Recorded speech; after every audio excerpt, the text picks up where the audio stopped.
back, welcome to my channel. So today I have for you my pasta salad recipe, and if you're new to this channel and haven't yet, don't forget to like and subscribe.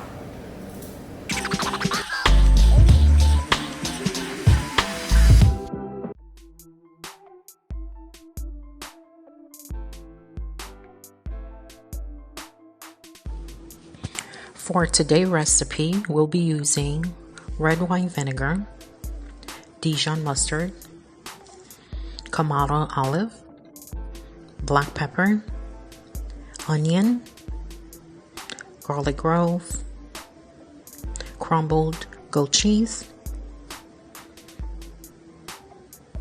cherry tomatoes, pimentos diced,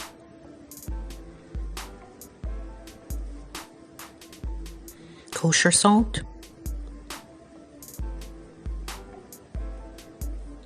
lemon, veggie pasta, olive oil, hothouse cucumber, and oregano. Let's get started.